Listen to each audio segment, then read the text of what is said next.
கோபம் ஏன் வருகிறது? கோபத்தை எப்படி புரிந்து கொள்வது? எல்லாரும் அமைதியாக இருந்துட்டாங்கன்னா கோபம் வரப்போறதில்ல. யாரோ பண்ணுற சேட்டைகள் தான் நமக்கு கோபத்தை உண்டு பண்ணுது. கோபம் வர்றதுக்கு 2 வழி இருக்கு. ஒன்று, தன் மீது கொண்ட அக்கறை. என் மீது எனக்கு அதிக அக்கறை இருக்கும் பட்சத்தில் நம்ம யாராவது குறை சொல்லும்போது நமக்கு கோபம் வரும். யாரை பற்றி என்ன நினச்சேன், நான் என்ன படிச்சிருக்கேன்னு தெரியுமா, என்னுடைய செல்வாக்கு என்ன தெரியுமா, நம்முடைய ஸ்டேட்டஸ் என்ன தெரியுமா என்று அந்த கோபம் மறைமுகமாக வேற சொற்களில் வெளிப்படுகிறது. ஆன்மீக கொள்கைவாதிகள் எல்லாருமே கோபத்தை பற்றி பக்கம் பக்கமாக புத்தகம் எழுதியிருக்கிறாங்க. எல்லா புத்தகத்தையும் படிச்சிருக்கேன். இவங்க எழுதி வச்ச கருத்துக்கள் எல்லாம் படிக்கும்போது எனக்கு அதிகமாக கோபம் வரும், பயங்கரமாக வரும். என்ன எழுதி வச்சிருக்கிறாங்க? கோபத்தை அடக்கி கொண்டு 5 புலன்களையும் அடக்கி கொண்டு உட்காருவது எப்படி? சமகால மனிதர்கள் கொடுக்குற ஆன்மீக விளக்கத்தை எல்லாம் தாங்க முடியாது. அப்படிப்பட்ட விளக்கங்கள். ஆணவம், கண்மம், மாயை எல்லாத்தையும் அடக்கும்பாங்க. காமத்தெல்லாம் அடக்கு. அவங்க சொல்லாதது 2 தான். மழை வரும்போதும் சிறுநீர் வரும்போதும் அடக்குன்னு சொல்லலை. அதுக்கு வழி இருந்ததுன்னா அதையும் சொல்லிடுவாங்க. நம்முடைய வகுப்பை நல்லா கவனிச்சிங்கன்னா சுவாரஸ்யமான தகவல்கள் உங்கள் மனசில் வந்து நின்றுக்கும். அது அப்பப்போ உங்களுக்கு தேவையாகும் போது வழிகாட்டும். அன்புக்கு ஒரு உருவம் இருக்குது அப்படின்னா அன்புக்கான உருவம் எது அப்படின்னு உங்களுக்குள்ள ஒரு கேள்வி இருந்ததுன்னா அது ஆசான் திருமூலர். உண்மையை உருவமாக பார்க்க வேண்டும் என்று நீங்கள் விரும்பினால் அது ஆசான் திருவள்ளுவர். கோபத்துக்கே ஒரு உருவம் இருக்கா, கோபத்துக்கு ஒரு உருவம் இருக்குன்னா அது ஆசான் சிவவாக்கியர். இப்படி சில உதாரணங்கள் சொல்லும்போது உங்கள் மனசில் பசுமரத்து ஆணி போல பளிச்சுன்னு பதியும். இந்த சமகால ஆன்மீக கொள்கைகள் எல்லாவற்றையும் கொஞ்சம் தூக்கி ஓரமாக வைக்க வேண்டியிருக்கு. ஆன்மீகம் என்ற சொல்லே தமிழ் கிடையாது. இறையியல் என்ற சொல்லு தான் சரியான சொல். இன்னும் ஆழமாக சொல்லணும்னா மெய்யியல் என்ற சொல்லு தான் சரியான சொல். உங்களுக்கு அப்படிப்பட்ட ஒரு வழி வேணும், நான் வந்து இறையியல் தளத்தில் பயணிக்க விரும்புகிறேன், எனக்கு மெய்யியல் கோட்பாடுகள் புரிய வேண்டி இருக்கிறது என்றால் நீங்கள் பயணிக்க வேண்டியது 2 வழி. ஒன்று, சித்தருடைய பாடல்கள் எடுங்க, இது ஒரு வழி. இன்னொன்று, 12 திருமுறைகளை எடுங்க. இதுதான் நம்முடைய முன்னோர்கள் நமக்கு காட்டிய பெரும் பாதைகள். சிந்தனை தெளிவு இருந்ததுன்னா நீங்கள் ஆராய்ச்சி பண்ணி பாருங்கள். இந்த 12 திருமுறைகளிலும் சித்தர் பாடல்களிலும் சொல்ல வந்த கருத்து என்ன, இப்போ இருக்கக்கூடிய ஆன்மீகவாதிகள் எழுதி கொண்டிருக்கக்கூடிய புத்தகங்கள் இருக்கும் கருத்து என்ன என்பதை பாருங்கள். இதுக்கும் சம்மந்தமே இல்லை. இப்போ எழுதிட்டு இருக்கிறாங்க இல்லையா, இவங்களுடைய கருத்துக்களுக்கும் அன்னைக்கு அவங்க சொன்ன கருத்துக்களுக்கும் சம்மந்தமே இல்லை. சமூகத்தில் மனநல சிக்கல்கள் அதிகரித்து கொண்டிருக்கின்றன என்று முகநூலில் நான் கதறிக்கிட்டு இருக்கிறேன். எப்போதுமே வரலாற்றை எடுத்து படித்து பார்த்தோம்னா ஒரு விடயம் விளங்கும். மக்களுக்கு துன்பம் என்று வரும்போது இறைவனை உணர்ந்தவர்கள் தான் மருந்தாக மாறுவர். இது காலங்காலமாக நடந்துக்கிட்டு இருக்கிற ஒரு விஷயம். மருத்துவ நிபுணர்கள், தமிழ் மருத்துவ வரலாற்றில் மருத்துவம் பார்த்த மருத்துவ நிபுணர்கள் என்ற பட்டியலில் நம்ம நிறைய பேரை பார்த்துருந்தோம். அவங்க எல்லாமே இறையியல் மெய்யியலை கற்றவர்கள், உணர்ந்தவர்கள். அவர்கள் எல்லாருக்குமே மருத்துவம் தெரிஞ்சிருந்தது. எப்படி தெரிஞ்சது? எங்கே படித்தாங்க? இறைவனையே உணர்ந்தவனுக்கு மருத்துவம் பார்க்குறதெல்லாம் ஒரு பெரிய வேலையா? இல்லை அவங்களுக்கு தெரியாத ஒன்றா? அதெல்லாம் இறைவனை உணர்ந்தவனுடைய கை உன் மீது பட்டால் உன்னுடைய வியாதி இருந்த இடம் தெரியாமல் போயிடும். அப்படிப்பட்ட அருளாளர்கள் வாழ்ந்த பூமி இது. திருச்சி காவிரி ஆற்றின் கரையில் எந்த காலத்திலோ ஒரு பெண் குழந்தை ஈன்றிருக்கிறாள். அவளுடைய வேண்டுதல் என்ன தெரியுமா? இறைவா, நீயே எனக்கு பேறு பார்க்க வேண்டும், மகப்பேறு பார்க்க வேண்டும். நடந்தது, நல்லபடியாக நடந்தது.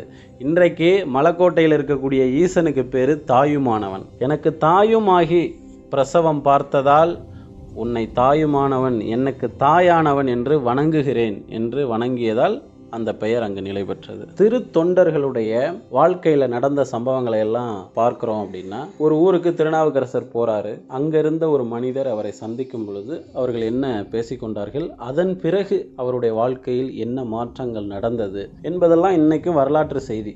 நாள் கணக்கில் சீடர்களை வர வைத்து பாடம் நடத்தி கொண்டிருந்தவர்கள் அல்ல நம்முடைய முன்னோர்கள். நினைச்சு பார்க்கவே வியப்பா இருக்கு. திருநாவுக்கரசரை ஒரு முறைதான் மக்கள் சந்தித்திருப்பார்கள். அதன் பிறகு அங்கு நடந்த மாற்றங்களை எல்லாம் கண்கூடாக வரலாறு பதிவு செய்திருக்கிறது. நம்ம கதையாக பேசலை, வரலாறு இருக்குது. இந்த ஊருக்கு திருநாவுக்கரசர் வந்து சென்ற பிறகு இந்த ஊர் எப்படி ஆனது என்ற கதையெல்லாம் நம்மக்கிட்ட தெளிவாக இருக்குது. இயேசு பிரான் சொல்லுவார், நல்லவனை திருத்துவதற்காக நான் இங்கு வரவில்லை என்பார். உண்மைதானே? நீ தான் நல்லவனாக இருக்கிறிய, உன்னதுக்கு திருத்தணும். புனிதமானவர்களின் பாதங்கள் இந்த மண்ணில் பட்ட பிறகு இந்த மண் மீண்டும் மீண்டும் தன்னைத்தானே சீர் செய்து கொண்டது, தன்னுடைய வரலாற்றை மிக அழகாக எழுதி கொண்டது. இப்போ இருக்கக்கூடிய பகுத்தறிவுவாதிகள் நவீன அறிவியலை பற்று கொண்டு மனதில் பிடித்து கொண்டவர்கள் எல்லாம் நம்முடைய இறையியல் கோட்பாடு மெய்யியல் கோட்பாடுகளெல்லாம் கண்டுக்கிறதே இல்லை, ரொம்ப ஜெனியூனாக வாழ்கிறாங்களாமா. அப்படி நினச்சிக்கிட்டு தான் வாழ்வியலை தொலைச்சிட்டாங்க. உளவியலை மிக அழகாக கையாண்டவர்கள் நம்முடைய மூத்த இனம், நம்முடைய முன்னோர்கள், அதுவும் குறிப்பாக மெய்யியலாளர்கள். நம்ம தமிழ் இனம் ஒரு மரபு தொடர்ச்சியை கைவிட்டுருச்சு. அது எப்படின்னா பல பிரிவுகளாக பிரிஞ்சுட்டாங்க. பகுத்தறிவு பேசக்கூடியவர்கள் ஒரு புறம், நவீன அறிவியல் பிடியில் இருப்பவர்கள் ஒரு புறம், இப்போ இருக்கக்கூடிய சாமியார்களுடைய பேச்சை கேட்டு அவங்கக்கிட்ட தன்னுடைய மூளையை அடகு வைத்து கொண்டிருக்கக்கூடிய மக்கள் ஒரு புறம், சாதி மதம் இந்த மாதிரியான கொள்கைகளுக்குள்ளே சிக்கியிருக்கிற மனிதர்கள் ஒரு புறம், அறிவாளிகள் ஒரு புறம், கல்வியாளர்கள் ஒரு புறம், அரசியல்வாதிகள் ஒரு புறம், இப்படி பல பிரிவுகளாகிடுச்சு. இப்போ முன்னோர் மரபு தொடர்ச்சி எங்கே இருக்குன்னு சொல்லுங்கள். கிளாரிட்டியாக ஒரு தகவல் சொல்கிறேன். கோபத்தை பற்றி பேசும்போது நம்ம உளவியலுக்குள்ளே போகிறோம். கிளாரிட்டியாக ஒரு தகவல் சொல்கிறேன். சங்க இலக்கியம், இறையியல் நூல்கள், 12 திருமுறை, நம்ம முன்னோர்கள் எழுதிய எல்லா நூல்களையும் எடுத்து பாருங்கள். இதில் எல்லாமே உளவியல் கோட்பாடு ஒன்று தான். அவங்க எப்படி வாழ்ந்தாங்க என்ற கருத்து அப்படியே பதிவாகிறது. உண்மையை பேசி உண்மையாக வாழ்ந்தார்கள். யாருமே பொய் சொல்லலை. உளவியல் கட்டத்தில் எல்லாம் ஒரு இடத்துல வந்து அழகாக நின்றுக்கிறாங்க, உண்மையை தான் பேசியிருக்கிறாங்க. எனவே அவங்க எந்த கருத்து பேசினாலும் ஏதோ ஒரு புள்ளிக்குள்ளே அப்படி நின்றுவாங்க. இன்றைக்கு இருக்கக்கூடிய சமூக மனிதர்களுக்கு ஒரு மன பிறழ்வு ஏற்பட்டிருக்கு. அதுக்கு காரணங்கள் பல இருக்கலாம், ஆனால் தீர்வு ஒன்றுதான், ஒரு வழிதான். நம்ம முன்னோர் மரபு இருக்கு இல்லையா, அதிலிருந்து ஒரு நீட்சியா நீங்க ஒரு வழியை எடுத்துக்கணும். எப்படி எடுத்துக்கலாம்னா, நான் சந்திக்கக்கூடிய சில மனிதர்களை பார்க்கும் பொழுது அவங்களுடைய குணாதிசயங்களை நான் கவனிப்பேன். கவனித்த பிறகு அவங்க கிட்ட சொல்லுவேன், உங்களுக்கு சிவவாக்கியருடைய சிந்தனைகள் பொருந்தும்னு நினைக்கிறேன், அந்த மாதிரியான குணாதிசயத்தை நீங்க வச்சிருக்கிறீங்க, நீங்க அவங்கள படிங்கன்னு சொல்லுவேன். அவங்களுக்கு ஒரே ஆச்சரியமா இருக்கும், ஏங்க என்ன கொண்டு போய் சிவவாக்கியரோட தொடர்பு படுத்துறீங்களே அப்படி, அவர்லாம் பெரிய ஆளு. அதெல்லாம் இருக்கட்டும், அவர் ஒரு சிந்தனையாளர் என்ற கட்டத்தில் நீங்கள் மனசில் வச்சுக்கோங்க. சித்தர், இறையியலாளர் அப்படிலாம் சொன்னோம்னா கற்பனைகள் அதிகமாயிரும். அவர் ஒரு சிந்தனையாளர். நீங்கள் இன்னைக்கு பேசக்கூடிய கருத்தை பல ஆயிரம் வருஷத்துக்கு முன்னாடி ஒருத்தர் பேசியிருக்காருன்னா அவர் தான் உங்களுக்கான தொடர்ச்சி, அவருடைய நீட்சி தான் நீங்கள் பிடிச்சிக்கங்க அப்படின்னு சொல்லுவோம். உங்களுக்கு முன்னோர்களில் யாரையோ ஒருத்தரை பிடிக்குது என்றாலே அவங்களுடைய தொடர்ச்சி தான் நீங்கள் புரிஞ்சுக்கணும். நல்லா தொல்காப்பியரை ஒருத்தருக்கு பிடிக்குதுன்னு வச்சுக்கோங்க, அவருடைய தொடர்ச்சி நீட்சி நீங்க தான், அவரை தான் நீங்க வலுவா எடுக்கணும். அவர் தன்னுடைய வாழ்நாள் முழுக்க என்ன மாதிரியான கொள்கைகளை எடுத்துட்டு போனாரோ அதை இந்த காலத்துக்கு தகுந்த மாதிரி என்ன ஸ்டைலில் உங்களால் கொடுக்க முடியுமோ நீங்க அது மாதிரி எடுத்துக்கலாம். இதுதான் சரி, இதுதான் தவறு என்ற கொள்கைகளுக்குள்ளெல்லாம் நான் வர விரும்பலைங்க. சில பேருக்கு வள்ளலாரை பிடிக்கும். இன்றளவும் அசைவம் சாப்பிட மாட்டாங்க. ஒரு எல்லா உயிர்களையும் நேசிக்கக்கூடிய ஒரு அடிப்படை அன்பு வந்து மனதின் அடி ஆழத்தில் இருக்கும். இப்போ அவங்களெல்லாம் பார்க்கும்போது அவசியம் நீங்கள் வள்ளலாரை படிங்க, உங்களுக்கு அவர் கை கொடுப்பார் என்று சொல்லுவேன். இதை வந்து ஒரு ஆன்மீக சாயம் இல்லாமல் ஒரு அமானுஷ்யம் அப்படி இப்படிலாம் புரிஞ்சுக்காம யதார்த்தமாக புரிஞ்சுக்கணும். கலாச்சாரங்கள் மாறினாலும் பண்பாடு மாறக்கூடாது. ஜீன்ஸ் பேண்ட்டு, டிஷர்ட்டு, நவீன கால உடையெல்லாம் அணிஞ்சுக்கிட்டு நீங்கள் சிவவாக்கியரை பேசுங்க, தொல்காப்பியரை பேசுங்க, பனம்பாரனாரை பேசுங்க, மறைமலை அடிகளை பற்றி பேசுங்க. கோபத்தை கட்டுப்படுத்த சொல்லித்தர்றாங்க அல்லது கோபத்தை சமாளிப்பதற்கு சொல்லித்தராங்க இப்போ இருக்கக்கூடிய ஆன்மீகவாதிகள். அதுக்கெல்லாம் தாண்டி திருமூலருடைய பார்வையிலிருந்து பார்க்கணும். அவர் என்ன சொல்கிறாரு, ஐந்தடக்கு என்பார் அறிவிலார், ஐந்தும் அடங்கும் அமரரும் அங்கில்லை. அந்த வரிக்கு விளக்கம் பாருங்க. ஐந்தடக்கு என்பார் அறிவிலார். இந்த 5 புலன்களையும் அடக்க வேண்டிய அவசியம் இல்லையா. சொல்றது யாரு? திருமூலர் சொல்றார். திருமூலர் வாழ்ந்த காலகட்டத்தில் அறிவில்லார் என்ற சொல்லலாம் பயன்படுத்தவே முடியாது.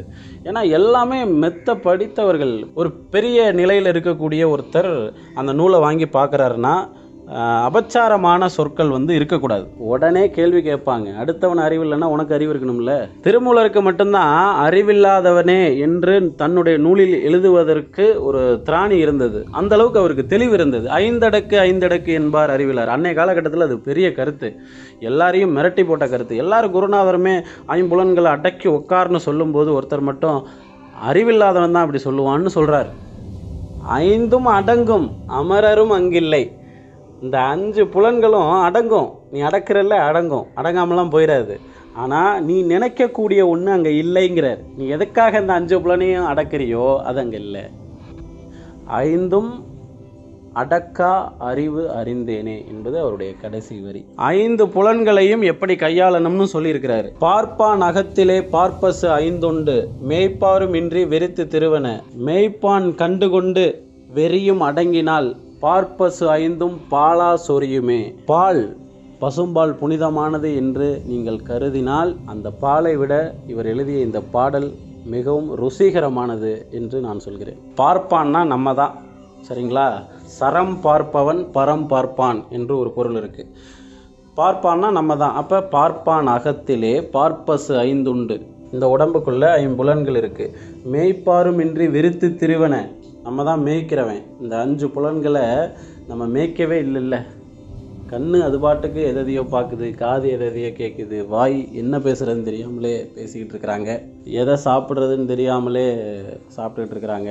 தற்காலிக சுகங்களை எண்ணி எண்ணி இந்த உடம்பும் பாலடைந்து கொண்டிருக்கிறது. இதுதான் மேய்ப்பாருமின்றி வெறித்து திரிவன.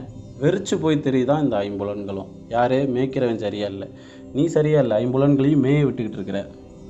மேய்ப்பான் கண்டு கொண்டு, ஒருவேளை உள்ளுணர்வில் நாம் எச்சரிக்கையாக இருந்து இந்த ஐம்புலன்களையும் கண்டு கொண்டோம் என்றால் பார்ப்பசு ஐந்தும் பாலா சொரியுமே அப்படிங்கிறார். இந்த ஐம்புலன்களும் நமக்கு இன்பத்தை தவிர வேறு எதையும் தராது. வாழும்போதே, இங்கு வாழும்போதே இன்பமாக வாழுங்கள் என்று சொல்லிக் கொடுத்த முதல் உள்ளம் ஆசான் திருமூலர் தான். யாம் பெற்ற இன்பம் பெருக இவ்வையகம் என்ற வார்த்தையை பல பேர் சொல்லுவாங்க, சொன்னவரே அவர் தான். அவருடைய வார்த்தையை தான் கடை வாங்கி நம்ம சொல்லிக்கிட்டு இருக்கிறோம். அந்த நிலையை நாம் அடைந்திருந்தோம் என்றால் நம்ம மனசிலிருந்தே அந்த சொல் வெளிப்படும். நம்ம அடையலை. உள்ளுணர்வு தான் எல்லாமே. உள்ளுணர்வு என்ன நிலையை அடைகிறதோ அதற்கு பொருத்தமான சொற்களை வாய் கக்கும். அதை தான் திருவள்ளுவர் அழகாக சொன்னார். புறந்தூய்மை நீரால் அமையும், அகந்தூய்மை வாய்மையால் காணப்படும். ஆனால் இன்றைக்கு இருக்கக்கூடிய பூரா பயலும் பேசுறது எப்படின்னு கற்றுக்கிட்டு பேசுகிறான். இவனை என்ன செய்கிறது? பேச்சு பயிலரங்கம்னு இருக்குது, எப்படி பேசுறதுங்கிறத கற்றுக் கொடுக்குறான். உள்ளே இருக்கிற நிலையை தான் பேசணும், எல்லாத்தையும் பேசக்கூடாது. இது ஒரு கலையாக வளர்த்து எடுத்துக்கிட்டு போகும்போது தான் அதை கேட்குறவங்களுடைய மனசு குப்பை தொட்டியாக மாறிடுது. டிவியில் சீரியல், நாடகம், செய்தி வாசிக்கிறவெல்லாம் பேசுகிறானே, 5 நிமிஷம் கேட்க முடியுதா? நம்மலாம் இப்போ டிவி பார்த்து ரொம்ப வருஷமாச்சு. நம்ம பேச வந்த தலைப்பு கோபத்தை எப்படி புரிந்து கொள்வது. இப்போ கோபத்தை புரிந்து கொள்வதற்கு ஐம்புலன்களையும் அடக்க வேண்டிய அவசியம் இல்லை. புரிஞ்சுதுங்களா? திருமூலரே சொல்லிட்டார். இப்போ அடுத்ததாக திருவள்ளுவர் என்ன சொல்கிறாருன்னு கேட்போம். சினம் எனும் சேர்ந்தாரை கொல்லி இனமெனும் ஏமா புனைய சுடும். கோபத்துக்கு சரியான சொல் சினம்தான். நம்ம அவ்வை கிழவி சொல்லிச்சுல்ல, ஆறுவது சினம். சினத்துக்கு இலக்கணம் அதாங்க. முடிஞ்சு போச்சு. நம்ம ஆளுங்கள்லாம் ரொம்ப ரிஸ்க் எடுக்கிறது இல்லை. அவங்களுக்கு வேறு வேலை இருந்திருக்கும் போல இருக்குது. எதாக இருந்தாலும் 2 வரி தான். ரொம்ப பேசாதப்பா, போர் அடிக்குது, 2 வரி. சினம், ஆறுவது சினம், முடிஞ்சு போச்சா? ரொம்ப பெருசாலாம் சிந்திக்க வேண்டியதில்லை. போட்டு பிரித்து எடுத்துக்கிட்டு இருக்காங்க. பக்கம் பக்கமாக நூல் எழுதி முடியல. எளிமையாக சொல்லிட்டு போகிற கருத்தை 2 சொல்லு தான். அவங்க ஔவையார் கூட நிறைய எழுதலை. 2 சொல், சினம், ஆறுவது சினம், முடிஞ்சு போச்சு. கோபம் தனியும் ஆறும். கோபம் சூடாக இருந்தால் தானே ஆறுதல். அது என்னென்னா, ஆறுதல்ங்கிற சொல் நல்ல சொல். யாராவது சோகத்தில் இருந்தால் கூட ஆறுதல் சொல்லுவோம் இல்லையா? கோபத்தில் இருந்தாலும் ஆறுதல் சொல்லலாம். அப்போ ஏதாவது சூடாக டீ இருந்ததுன்னா கொஞ்சம் ஆறட்டும் வைப்பா, சூடாக அவ்வளோ சூடாக குடிக்க மாட்டோம், ஆறட்டும். அப்போ ஆறுதல்ங்கிறது நல்ல சொல். கோபம் என்பது வெப்பத்தை குறிக்கும். மருத்துவ பாடங்களிலெல்லாம், மரபு வழி சார்ந்த மருத்துவ பாடங்களிலெல்லாம் கோபம் என்பது உடம்பில் இருக்கக்கூடிய வெப்பத்தை தூண்டிவிடும் என்று எழுதப்பட்டிருக்கிறது. நம்ம ஐயன் திருவள்ளுவர் சினம் எனும் சேர்ந்தாரை கொல்லி. சினம் யாருக்கிட்டெல்லாம் சேருதோ அவங்கள கொன்னுடும், அவங்களை சார்ந்தவர்களையும் கொன்னுடும்னு சொல்கிறாரு. இது பல பேருடைய வாழ்க்கையில் நடந்திருக்குது. இதை கேட்ட உடனே எல்லாரும் கோவப்படாமல் இருக்க போகிறதில்ல, எனக்கும் தெரியும். மனசில் வச்சுக்கோங்க, என்னைக்காவது ஒரு நாள் வேலை செய்யும். கருத்து கேட்ட உடனே திருந்திட்டா எனக்கு நம்ப மாட்டேன், நம்பிக்கை கிடையாது. ஒரு பேச்சை கேட்டு விட்டு உடனே வாழ்க்கையில் மாற்றம் வந்துருச்சுன்னா ஏதோ நடிக்கிறீங்கன்னு அர்த்தம். யாருக்கோ அதை நடித்து காட்ட விரும்புகிறீங்கன்னு அர்த்தம். ஒரு கருத்தை கேட்டாச்சு, உங்களுக்கு நல்லா புரிஞ்சு போச்சு, ஆனால் நீங்கள் அதை கடைபிடிக்கலை அப்படின்னா கூட என்னைக்காவது ஒரு நாள் கடைபிடிக்க போகிறீங்கன்னு அர்த்தம். என்னுடைய பொறுப்பெல்லாம் இதுதான் கருத்து என்று உங்கள் மனசுக்குள்ளே தள்ளிடணும். அவ்வளோதான் என் வேலை. நம்முடைய முன்னோர்கள்லாம் நிறைய பேசுகிறதே இல்லைங்க, ரொம்ப ஷார்ட் ஃபார்ம். ஏன்னா இந்த நவீன காலத்தில் எல்லாருமே 2 வரிக்கு மேலே படிக்க மாட்டாங்க. அவ்வளோ மன அழுத்தத்துக்கு எல்லாரும் போய்கிட்டு இருக்கிறாங்க. இப்போல்லாம் நூல் வாசிக்கிற பழக்கமே போயிடுச்சு. நான் பல நேரங்களில் நினைப்பேன், இந்த மனிதர்களுக்கு ஒரு புத்தகத்தை எடுத்து முழுமையாக வாசிச்சுட்டு வைக்கிறதுக்கு கூட முடியலையே, இன்னைக்கு எல்லாரும் இவ்வளோ மன அழுத்தத்தில் இருக்கிறாங்களே. இன்னொரு பக்கம் இப்போ சமகாலத்தில் எழுதிக்கிட்டு இருக்கிற எழுத்தாளர்கள் எல்லாத்தையும் பார்க்கும்போது, ஐயோ இவங்க படிக்கிற நூலை இவங்க படிக்காமல் இருந்தாலே நல்லது அப்படின்னு தோணுது. அதனால தான் அவருக்கு புரிஞ்சிருக்கு, திருவள்ளுவருக்கு இந்த நவீன யுகத்தில் நிறைய படிக்க மாட்டான், 2 வரி தான் படிப்பான். அதனால் அன்னைக்கே அதை உணர்ந்து 1.25 அடி தான் எழுதியிருக்கிறாரு. குறுஞ்செய்தி தான் படிப்பான் எல்லாருமே, 1.25 வரி தான் மனசில் ஊறுங்க. அப்படிப்பட்ட மந்திர சொற்கள் அவை. சும்மா போகிற போக்கில் ஏதோ ஒரு வார்த்தை எடுத்து எழுதி வச்சுட்டு போகல. மந்திர சொற்கள் மனசுக்குள்ளே போட்டால் ஊறிக்கிட்டு கிடக்கும். அது ஒரு நாளைக்கு வேலை செய்யும். என்னுடைய மனசில் தனித்துவமாக நிற்கக்கூடிய ஒரு ஆள் யாருன்னா, தொல்காப்பியர் கூட படித்த கிளாஸ்மேட், ஒரு சாலை மாணாக்கர் என்று வரலாறு பதிவு செய்திருக்கிறது பனம்பாரனார். பனம்பாரனாரை எனக்கு ரொம்ப பிடிச்சி போச்சுங்க. தொல்காப்பியத்துக்கு அணிந்துரை எழுதி கொடுத்த சிங்கக்குட்டி. தொல்காப்பியமே எவ்வளோ பெரிய இலக்கண நூல், அதுக்கு அணிந்துரை எழுதி கொடுக்கணும்னா எப்படிப்பட்ட அறிவு இருக்கணும். அந்த முன்னுரையிலேயே நான் நின்றுட்டேன், யார் இருந்தாலே இவர் வேற ஏதாவது நூல் எழுதியிருக்கிறாரா அப்படின்னு பாருங்கன்னு சொல்கிற அளவுக்கு என் மனசு ஆகிப்போச்சு. அவர் எதுவும் எழுதலை, அந்த முன்னுரையோடு அவ்வளோதான். ஒரு மனுஷன் வாழ்ந்தான் என்பதற்கான அடையாளமே அந்த முன்னுரை தான். அது ஒரு 4 வரி. ஒரு மனிதன் வாழ்ந்தான் என்பதற்கான ஆகச்சிறந்த அடையாளமே இந்த பாட்டு தான். அப்படிங்கும்போது எவ்வளோ பெருமையாக இருக்குது. எத்தனையோ பாடல்கள் எழுதியிருக்கிறாங்க, சித்தர்கள் நிறைய எழுதியிருக்கிறாங்க, திருக்குறள் நிறைய பாடல்கள் எழுதியிருக்கு, திருமந்திரம் எழுதியிருக்குது, திருப்புகழ் எழுதியிருக்குது. பெரிய புராணத்துக்கு அவர் சேக்கிழாரை பற்றி சொல்லவா வேணும், எத்தனையோ பாடல்கள் இருக்குது. தாயுமானவர் என்ற ஒரு மகானெல்லாம் வாழ்ந்திருக்கிறாருன்னா அவ்வளோ பாடல்களும் அவர்களுடைய வாழ்க்கைக்கு சான்று சொல்கிறது. ஆனால் இந்த பனம்பாரனார் அணிந்துரையிலேயே நிற்கிறாரே. பனம்பாரனார் இயற்றியது என்றது தான் அந்த செய்யுளுக்கு தலைப்பு. இயற்றியதான் கிட்டத்தட்ட ஒரு 4 பாடல் தான் எழுதியிருக்கிறாரு. அது இயற்றியதான்.